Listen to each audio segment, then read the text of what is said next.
네, 여러분, 지난 2주 동안 평안하셨습니까? 지난주에 제가 개인적으로 좀 바쁜 일정이 있어서 한 주를 쉬었습니다. 그래서 이제는 6월이 시작되는 첫 번째 주에 여러분들과 다시 영과 성소라는 주제로 다시 만나게 되었습니다. 지난번 우리가 2주 전에 공부한 내용은 저희들이 지금 살아가는 어, 시대의 변화를 가장 보여주는 것이 계시록 17장에 등장하는 다섯이 망한 이후에 여섯째로 표현된 하나와 그리고 일곱째로 표현된 다른 이가 결합한 세상, 그것이 반드시 잠깐 동안이라고 하는 시간으로 표시되어 있는 내용을 우리가 보면서 소련이 붕괴되는 데 있어서 미국과 교황권의 연합을 이룬 것을 우리가 알 수 있고요. 그러면서 이루어진 것이 뭐냐면 사단이 전 세계를 하나의 로 묶기 위한 사단의 이 뭐라 그럴까요? 트랩이, 그러니까 사단의 덫이 결국 세계를 하나의 시장으로 만드는 데 있어서 사단이 어떻게 미국과 교환권을 통하여 일해 왔는가를 설명해 드렸습니다. 그 내용은 결국 이 달러의 세계화는 결국 이 번영과 발전의 모든 것들이 빚으로 이루어져 있다는 것을 우리가 지금 알게 되었고요. 그러한 세상을 지난 30년간 달려온 세상 사람들과 또 하나님의 백성들도 바로 이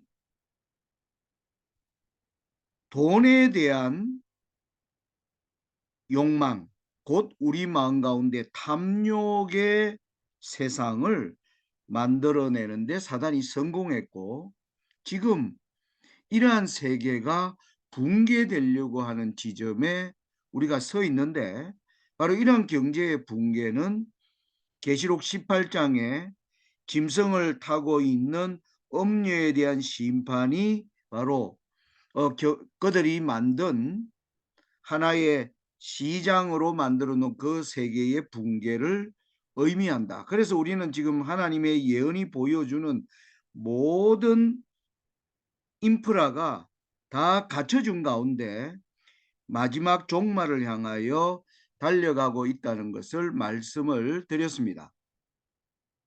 여러분, 미국이라는 나라가 가만히 우리가 보면요, 이 미국은 크게 두 개의 축으로 이루어져 있습니다. 여러분, 여기 지도를 보시면 미국 동부에는 하버드 대학이 있습니다. 하버드 대학의 인재들이 주로 만들어 놓은 세상이 무슨 세상이냐 하면 월스트리트를 중심으로 한 전 세계를 달러라고 하는 금융을 통해서 온 세계를 지배하는 것이고요. 서부 쪽에는 샌프란시스코를 중심으로 해서 스탠포드 대학에서 졸업한 수많은 엘리트들이 실리콘밸리를 중심으로 지금 기술을, 여러분 지금 우리가 스마트폰이라든지 그리고 지금 AI라든지 드론, 뭐 자율주행차, 이 모든 기술들이 실리콘밸리를 중심으로 이루어집니다.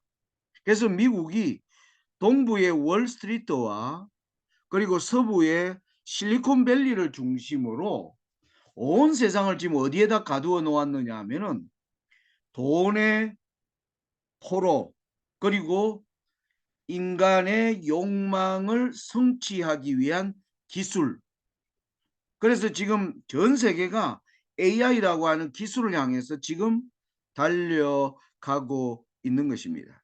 미국이 이 금융과 기술이라고 하는 두 개의 트랙을 통해서 지금 전 세상을 멸망의 구렁텅이로 이끌고 있는 가운데 우리들이 살고 있는 것입니다. 그런데 이러한 미국의 시스템이 우리는 분명히 요한계시록을 통해서 하나님의 마지막 짐승과 음녀의 심판을 통해서 이루어질 것이 바로 어린 양의 혼인 기약이 가까웠을 때 이루어질 세상에 임하는 바로 경제적 붕괴라고 하는 사실을 우리는 예언을 통해서 잘 알고 있는 백성들입니다. 여러분, 지난주에 지금 계속 미국이 지금 보여주는 이 뭐라 그럴까 한 뉴스가 뭐냐 하면은 여러분 여기에 나오는 이 제닛 옐런 지금 미국의 재무장관입니다. 이 재무장관이 이전에 바로 달러를 찍어내는 연방준비은행장을 바로 하신 분이 이 제닛 옐런인데 이 제닛 옐런이 지금 바이백 정책을 들고 나온 것입니다. 이 바이백이 나오자 지금 전 세계가 굉장히 긴장하고 있습니다. 여기 제가 바이백 정책이 뭔지 제가 써놓았는데요.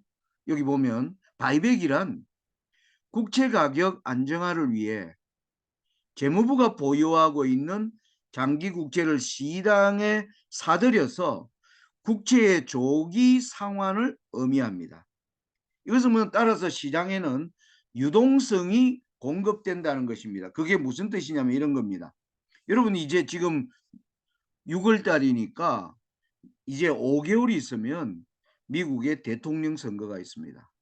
이 제닛 옐런은 자주 기자회견에서 어떤 얘기를 했느냐 하면은 바이든이 대통령이 되게 하기 위해서 자기가 할 수 있는 모든 노력을 기울이겠다.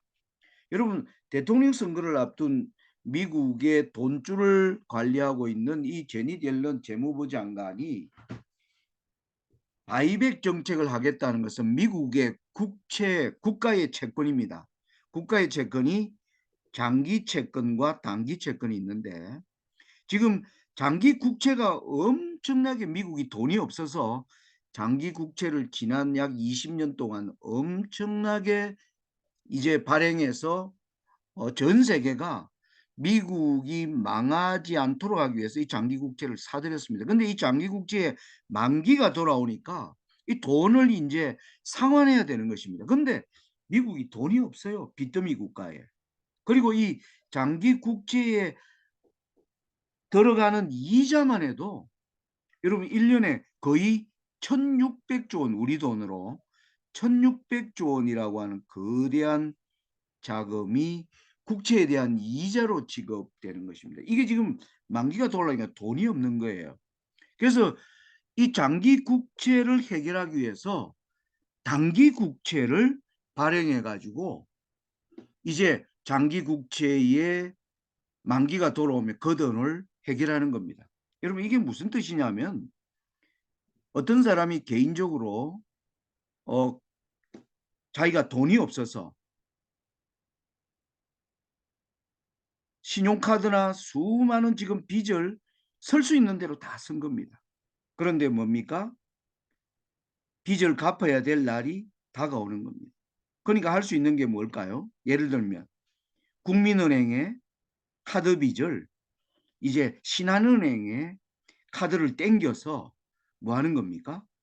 그것을 갚는 방식입니다. 우리가 그걸 뭐라 그러죠? 돌려막기라 그럽니다. 돌려막기로 갔다는 것은 빚을 진 사람이 이제 막바지까지 갔다. 곧 이 사람은 뭐합니까? 파산한다는 것을 설명합니다. 이 재무부의 수장인 제닛 옐런이 바이백 정책을 선다고 하는 것은 미국 국채가 파산 지경에 이르렀다는 것을 나타냅니다. 여러분 이 단기 채권이요 6개월짜리예요. 여러분 예를 들면 이겁니다. 우리가 개인에게 예를 들어 채권을 판다고 한다면 여러분 지금 이 채권 가격이 6개월 후에 1억을 드리겠습니다. 그런데 지금 여러분들이 사시면 9천만 원에 살 수 있습니다. 그래서 여러분 지금 오늘이 6월 6일이지 않습니까? 제가 6월 6일 날 6개월 단기 채권 1억짜리를 제가 9천만 원에 사면 12월 6일 지금으로부터 6개월인 12월 6일에 1억을 받게 되는 이런 성질의 단기 국채입니다. 이거로 돈을 모아 가지고 뭐 하는 겁니까? 장기 국채의 만기를 뭐 하는 겁니까? 해결하겠다는 정책이에요. 근데 이게 가만히 들여다보니까 뭐예요? 6개월, 왜 6개월 채권인가? 5개월 후에 미국 대통령 선거가 있는 겁니다. 여기 대통령 선거 앞두고 돈을 뭐 하는 겁니까? 돈을 돌리기 위한 돌려막기라는 것을 지금 온 세계의 이 재무부 장관이 미국이 지금 돈을 돌리는 방법은 이 방법밖에 없다는 것을 실토해낸 것입니다. 그러니까 많은 지금 경제 전문가들이 미국 재무부 바이백은 미국 국채가 이제는 사망 선고를 나타낸다는 겁니다. 밑에 제가 그 표시에 이렇게 했습니다. 재무부는 2024년 5월에서 7월 3개월 동안 1250억 달러 규모의 국채를 발행한다. 이게 전부 단기 채권이에요. 그 이유는 뭔가 15일 만기가 도래하는 1078억 달러 채권 상환을 위해서 1250억 달러의 국채를 뭐 한 겁니까? 단기 국채를 발행한다는 거예요. 거기서 남는 172억 달러는 뭐 하는 겁니까? 이제 돈을 돌려서 지금 대통령 선거를 앞둔 이때 유동성을 해결하는 방식의 미국이 지난주에 이런 정책을 냈는데 전 세계가 야 미국이 이제는 갈 때까지 갔다는 것을 보여주는 현상이었습니다. 여러분 여기 도표를 보십시오. 미국 연방정부 부채 이게 전부 국가 채권입니다. 여기는 2022년까지 나오는데 여러분 보시면 1995년부터 이 사이에 뭡니까? 미국 빚이 엄청나게 2022년에 31조 달러입니다. 지금 2024년 미국 부채가 어떻게 늘었냐면 34조 달러입니다. 여러분 34조 달러면요. 우리 돈으로 하면 4경 5천조 원에 해당하는 부채입니다. 상상을 초월하는. 아까 그래서 여기에 이자만 해도 1600조 원을 쓰고 있다. 여러분 우리나라 올해 예산이 650조 원입니다. 그런데 그 예산에 3배 가까이 되는 그 돈이 미국이 뭐 하는 거예요? 국채 이자 내는데 사용하고 있는 것입니다. 여러분 지금 미국이 만들어 놓은 달러의 세계화가 결국 빚으로 이루어져 있고 이것이 지금 이제 무엇으로 가는가? 저는 시스템이 붕괴하려고 시스템 자체가 지금 리스크를 안고 있습니다. 예전의 경제 위기는요. 시스템 위기라기보다는 경제의 여러 가지 한 축에서 뭐 하는 겁니까? 이제 사고가 났어요. 그러면 A라고 하는 축에서 사고가 나면 B로 해결하고 C에서 자금을 끌어와서 해결할 수 있는 방식인데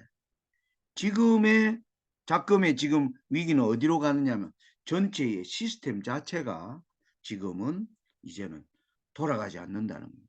그래서 미국이 할 수 있는 방법은 뭡니까? 돌려막기로 지금 하는데 이게 여러분 돌려막기로 얼마나 지탱할 수 있겠습니까? 제가 그래서 여러분들에게 말씀드리는 게 저는 올 연말이나 내년 분명히 우리는 예언을 통해서 계시록 18장에 되어 있는 일시간에 그들의 부가 붕괴되는 사건이 저는 발생할 수 있는 때에 우리가 지금 살고 있다라고 여러분들에게 설명드리는 것입니다. 자, 오늘 이러한 우리가 시대를 살고 있는데 오늘은 7번째 제목을 우리가 다니엘 11장을 왜 연구해야 하는가? 다니엘 11장이 지금 마지막 때 이 시대의 변화를 설명하는데 얼마나 중요한가 하는 것을 오늘 좀 설명드리도록 하겠습니다. 여러분 이 도표 이제 여러분들이 익숙해졌으리라고 생각합니다.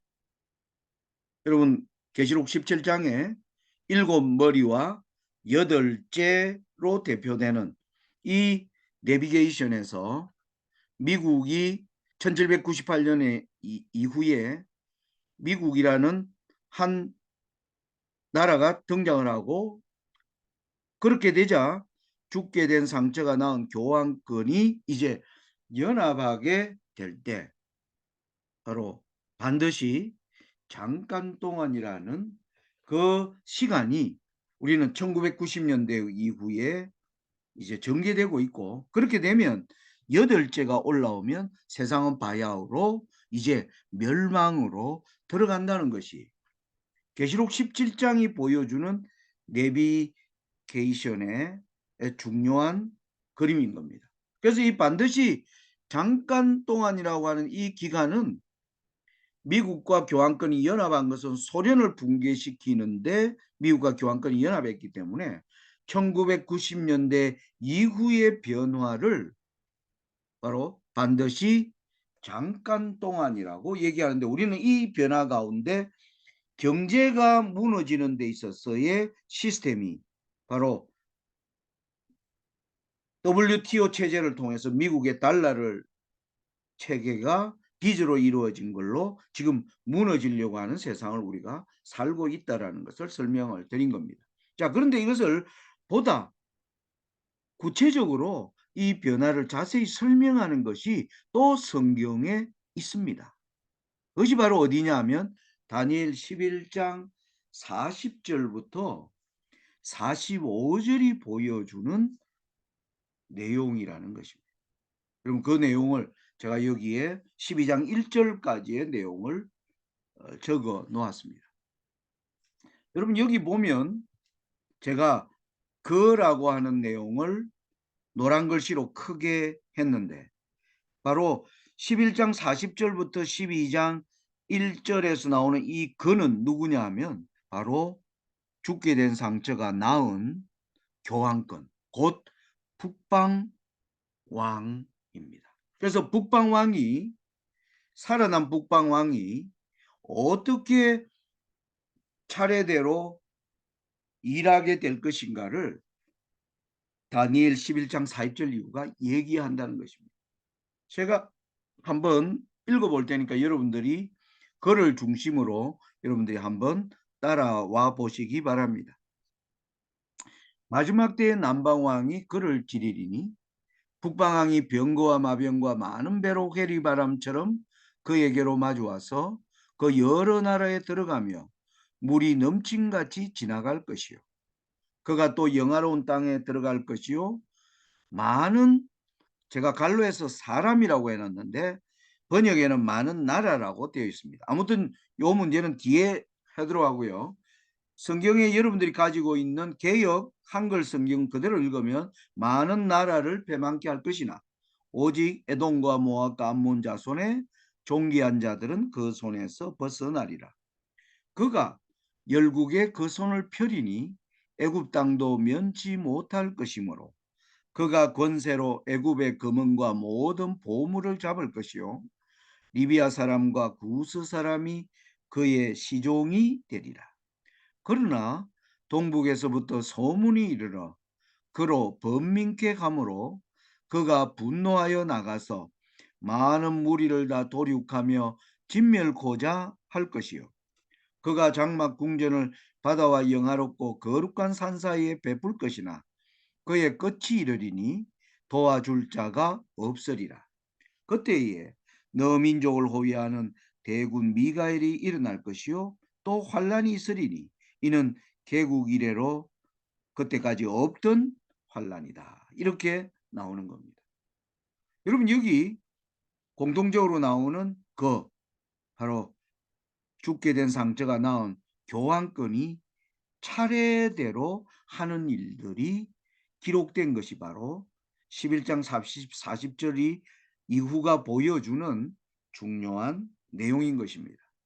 자, 그런데 이 내용을 읽어보면요, 44절 제가 여기 빨간 글씨로 쓰는 동북에서부터 소문이 이르면서 잘 나가던 북방왕인 그가 분노하면서 장막궁전을 세우게 되자 그가 멸망으로 들어가는 이런 식으로 기록되어 있다는 것입니다.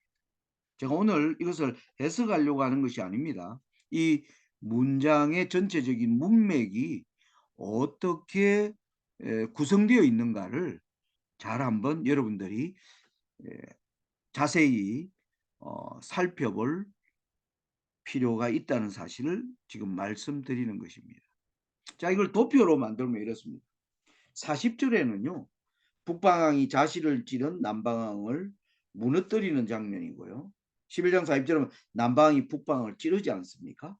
그래서 찔린 북방왕이 자기를 찌른 남방왕을 병거와 마병과 많은 배로 계리바람처럼 그에게로 와서 그것을 무너뜨리는 이야기입니다. 그래서 남방을 무너뜨린 이 그가 41절에는 영화로운 땅으로 들어간다고 나오고요. 42절에는 애굽까지 그 영향력이 미치고 43절에는 리비아와 구스가 시종이 된다는 것입니다.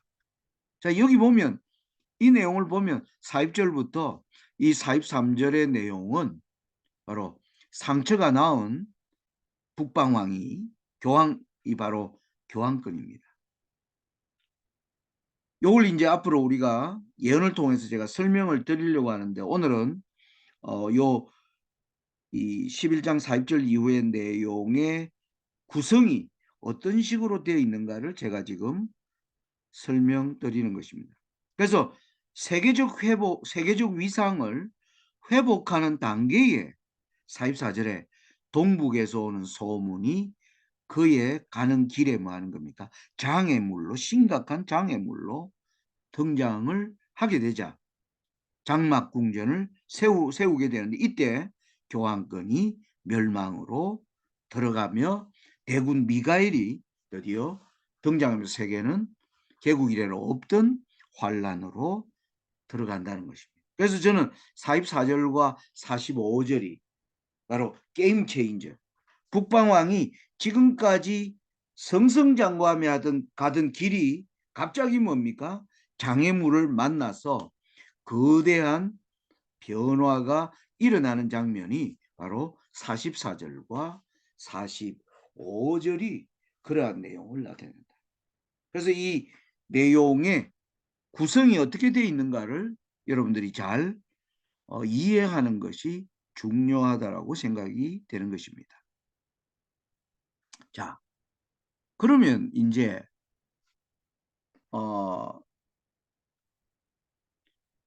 이 11장 40절 이후를 우리가 정확히 해석하려면 11장 1절부터 39절 그러니까 그 앞에 내용을 우리가 이해해야 11장 40절 이후를 잘 설명할 수 있을 것입니다.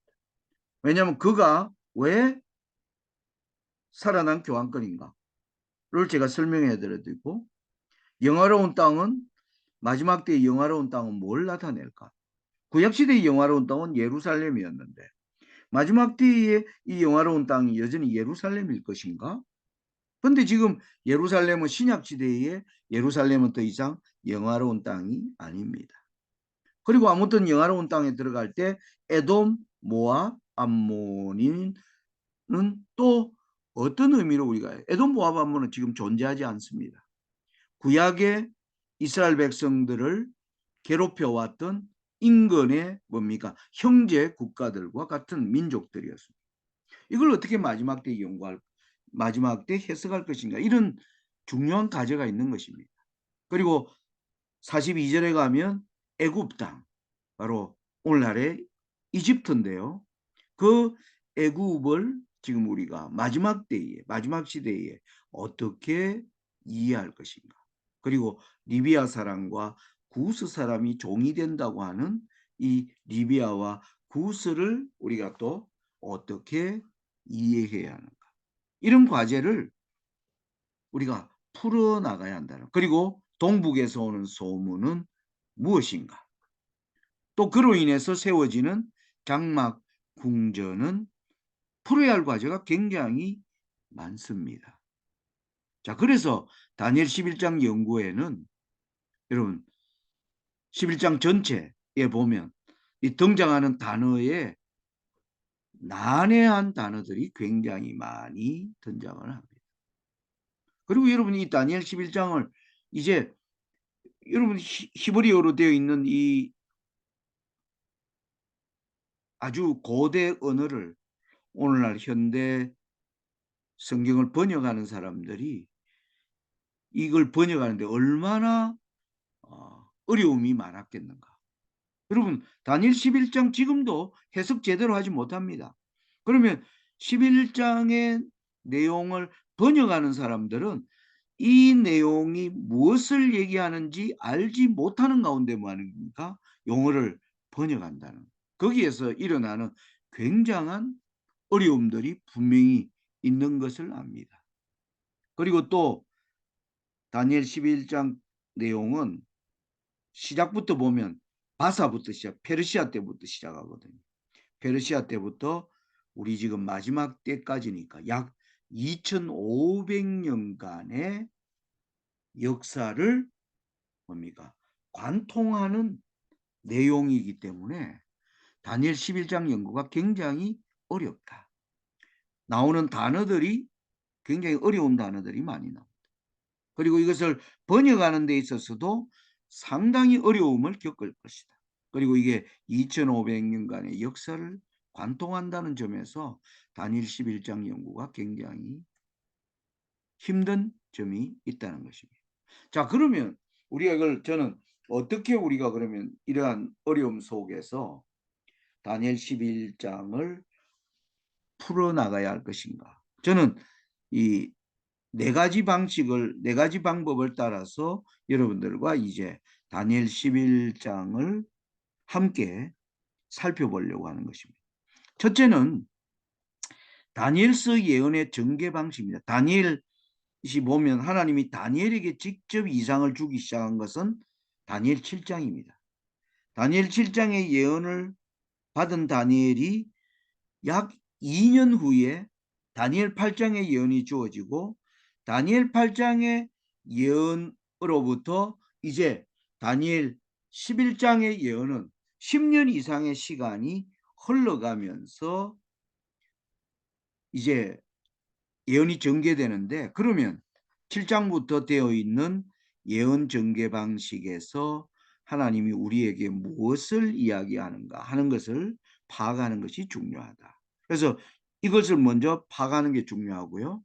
아까 단어보다는 어려운 단어가 계속 많이 나오기 때문에 전체적인 문장의 맥을 파악하는 것이 우선적입니다.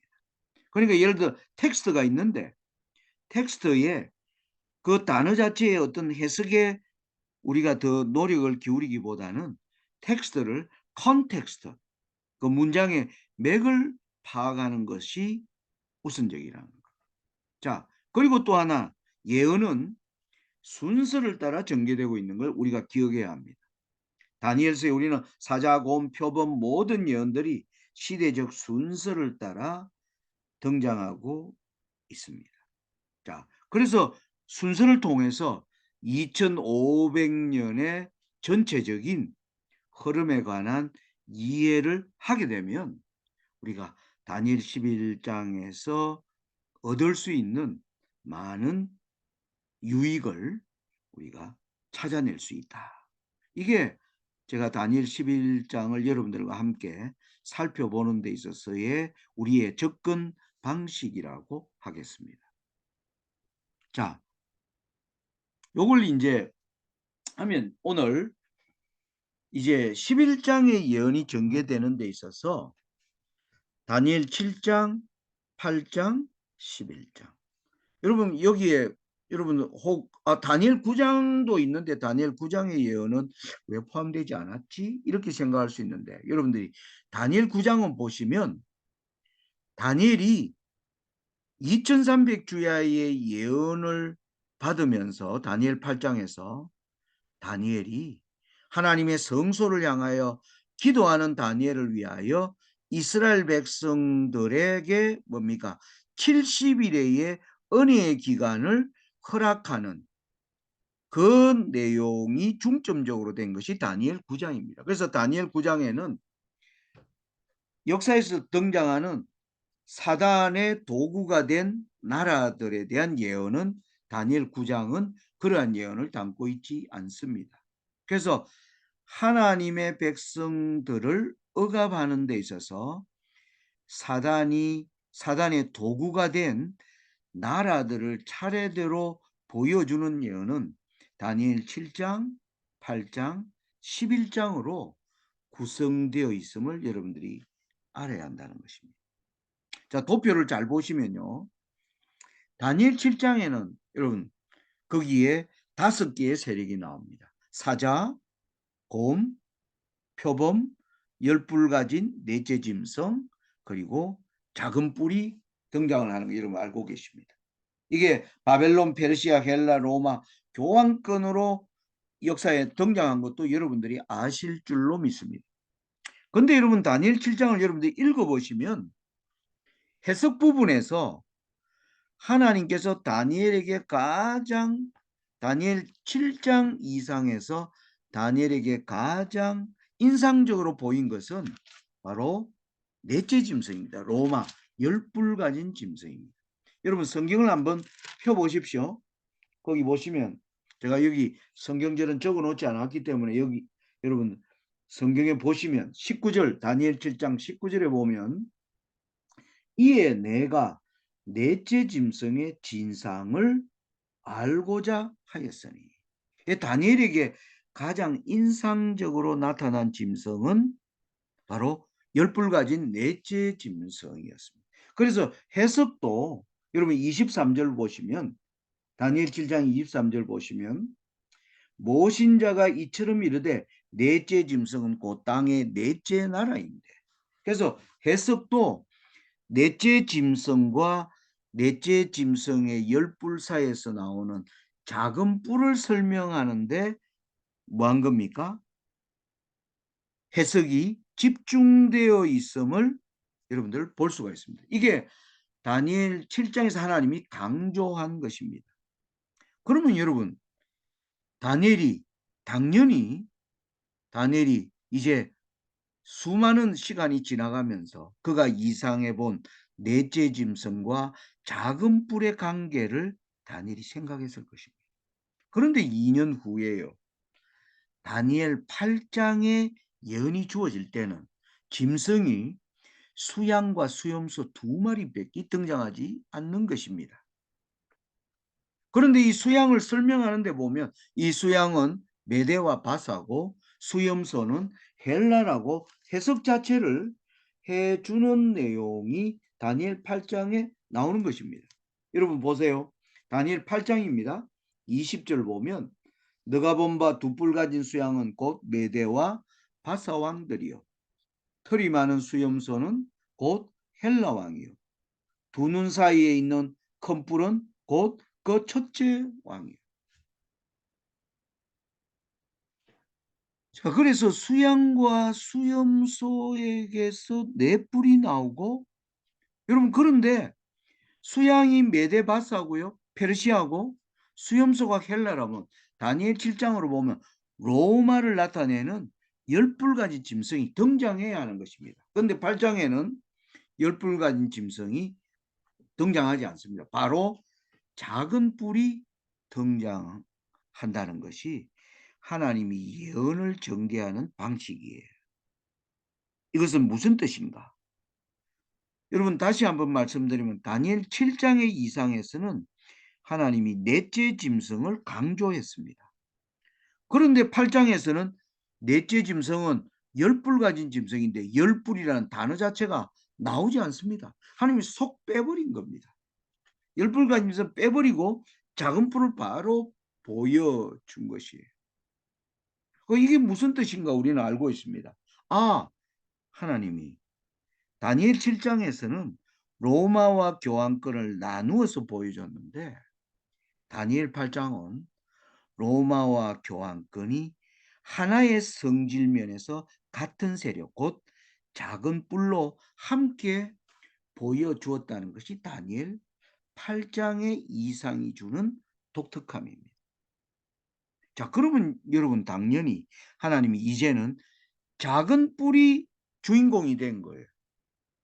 근데 여러분 11장을 연구를 해보면 수양을 나타내는 페르시아에 대한 설명이 11장 2절에 나옵니다. 11장 2절 한번 보십시오. 다니엘 11장 2절에 보면 이렇게 나옵니다. 이제 내가 참된 것을 너게 보이라. 보라, 바사에서 새 왕이 일어날 것이요. 그래서 11장에 페르시아로 시작하는 겁니다. 8장에 수양과 똑같이 시작하는 거예요. 그 다음에 8장에서 수양 다음에 수염소 헬라가 등장하지 않습니까? 3절과 4절이 헬라를 얘기합니다. 여러분 11장 2절부터 3, 4절 제가 읽어보게 2절부터 다시 읽겠어요. 이제 내가 참된 것을 너게 보이리라. 보라, 바사에서 또 새 왕이 일어날 것이요. 그 후에 넷째는 그들보다 심히 부유할 것이며 그가 그 부유함으로 강하여진 후에는 모든 사람을 격동시켜 헬라국을 지키겠습니다. 여러분 여기 헬라가 등장합니다. 그러면서 3절에 장차 한 능력 있는 왕이 일어나서 큰 권세로 다스리며 임의로 행하리라. 헬라에서 한 능력 있는 왕이 일어나는 내용이 나옵니다. 그러면서 4절에 그러나 그가 강성할 때 그 나라가 갈라져 천하 사방으로 나누어지는 바로 8장과 똑같은 순서 수염소에서 네 뿔이 나오는 것처럼 11장에 능력 있는 한 왕이 죽자 사방으로 동서남북으로 네 개의 나라 왕들이 등장하는 장면으로 8장과 11장이 똑같은 패턴으로 나오는 겁니다. 자, 그러면 다니엘이 뭘 기도할까요? 아, 작은 뿔이 등장하겠구나. 다니엘이 기대했을 겁니다. 그런데 11장 5절부터 여러분 끝까지 읽어보면 작은 뿔이라는 단어는 나오지 않습니다. 두 주인공이 등장하는데요. 남방왕과 북방왕이라는 둘의 등장으로 5절부터 마지막 45절까지 그렇게 이어진다는 것입니다. 하나님이 예언을 이런 식으로 하고 있다는 거죠. 다시 말씀드리면 7장에서는 넷째 짐승을 강조해 놓고요. 8장에는 넷째 짐승을 빼버려요. 하나님이 예언을. 그리고 7장 8장에서 이제 강조된 것은 작은 뿔이었습니다. 작은 뿔을 강조해 놓고요. 11장에는 작은 뿔이라는 단어가 아예 등장하지 않습니다. 전혀 8장에서 생각지도 않았던 남방왕과 북방왕이 5절부터 끝까지 등장하는 방식으로 하나님이 예언을 이런 식으로 전개하고 계신다는 사실입니다.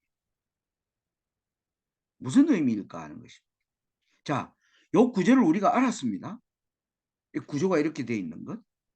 제 설명만 여러분이 듣지 마시고 여러분들이 저와 함께하는 이 예언 연구를 통해서 여러분들의 이제 연구로 만들기 위해서는 여러분들이 정말 그러한가 자세히 성경을 펴서 살펴봐야 할 것입니다. 자, 여러분들이 그 내용을 읽어보시면 어떻게 되어 있느냐면 이렇게 나옵니다. 5절부터 15절을 보시면요. 거기에서 남방왕 북방왕이 싸우는 모습으로 나옵니다. 그러다가 16절에서 24절에 보면요. 남방왕이 등장하지 않고 북방왕이 독주하는 형태로 기록되어 나옵니다. 그러다가 25절에 보면 다시 남방왕이 등장합니다. 언제까지요? 30절까지 보면 남방과 북방이 다시 싸우는 장면이 나옵니다. 그리고 나서 또 30절부터 39절을 보면 남방왕은 사라지고요. 북방왕이 독주하는 형태로 기록이 되어 있습니다. 그러다가 마지막 때에 40절로 가면 다시 남방왕 북방왕이 대결하는 싸우는 모습으로 나오면서 41절부터 45절로는요. 북방왕이 독주하는 형태로 기록되어 있음을 여러분들이 이거는 여러분들이 해석을 못해도 제가 아까 말씀드렸죠. 문장의 문맥을 파악해라. 텍스트를 컨텍스트를 해보시면 이와 같은 패턴을 여러분들이 확인할 수가 있습니다. 자, 똑같은 형태입니다. 남방왕 북방왕이 싸우다가 북방왕이 독주하고 남방왕 북방왕이 싸우다가 북방왕이 독주하고 마지막 때에도 남방왕 북방왕이 싸우다가 북방왕이 독주하는 형태입니다. 여러분 여기서 그러면 주인공이 둘이 아니라 한 주인공은 누굴까요? 바로 북방왕입니다. 11장 5절부터 45절까지 계속 관통하는 한 주인공은 북방왕이고요. 남방왕은 때때로 등장하는 조연임을, 주연은 북방왕, 조연은 남방왕임을 알 수가 있게 하나님이 예언을 전개하고 있다. 그러면 북방왕이 누굴까요? 바로 작은 뿔이 북방왕임을 알 수 있다는 사실입니다. 이런 방식으로 여러분 선지자왕 536페이지에 엘렌 지 화이트가 이런 말을 합니다. 영원한 과거로부터 영원한 미래에 이르기까지 사건의 사슬의 고리와 고리를 연결시키고 계신 위대하시고 스스로 계신 분께서 당신의 말씀 속에 주신 예언들은 역사의 흐름에서 우리가 어디에 있으며 장래에 무엇을 기대할 수 있는지를 말해준다. 현재까지 일어나리라고 예언된 모든 사건들의 성취들을 역사의 페이지에서 찾아볼 수 있으므로 아직 오지 않은 모든 것도 그 순서대로 성취되리라는 것을 우리는 확신할 수 있다. 여러분, 이제 도표에서 작은 뿔이 바로 11장에서 남방왕 북방왕의 싸움으로 나오지만은 북방왕이 뭐 하는 겁니까? 작은 뿔임을 알 수 있도록. 그런데 이 북방왕을 위해서 조연, 남방왕, 조연이 등장하고 있다는 것입니다. 이게 11장이 보여주는 전개 방식이에요. 그러니까 하나님이 다니엘 7장에서는 로마와 교환권을 나누어 보여주신 하나님이 8장에서는 로마와 교환권을 하나로 보게 하게 하기 위하여 넷째 짐승을 빼버렸고 작은 뿔을 초점으로 만든 하나님께서 11장에는 남방왕과 북방왕의 대결 구도에서 작은 뿔은 북방왕인데 이 북방왕이 2500년의 시대의 흐름에서 이 북방왕을 위한 또 다른 사단이 세운 조연 남방왕이 있음을 하나님이 보여주는 방식으로 예언을 어떻게 해요? 전개하고 계신다는 것을 알 수가 있다는 것입니다. 이게 오늘 이제까지의 내용이라고 하겠습니다. 자, 그래서 다음 주부터는 우리가 11장 이제 1절부터 39절에 아까 싸우고 독주하고 싸우고 독주하고 이게 2500년 역사에서 무엇을 어떠한 흐름들을 설명하고 있는가? 역사의 거대한 물줄기를 바꾸는 거대한 물줄기 한 북방왕이 거대한 물줄기를 흘러가는데 이 거대한 물줄기의 방향을 바꾸기 위하여 남방왕이 등장하는 방식으로 예언이 전개되어 있는데 그것을 우리가 이제 하나하나 연구하며 그 문장의 맥을 찾아가는 그러한 이제 시간이 몇 주에 걸쳐서 진행될 것입니다. 아마 여러분들에게 쉽지 않은 내용이지만은 여러분들이 연구자의 자세, 우리가 이것을 잘 연구하면 이제 마지막 때에 11장 40절부터 나오는 이 변화를 해석하는 지혜를 저는 하나님이 우리에게 주실 것이라고 분명히 믿는 것입니다.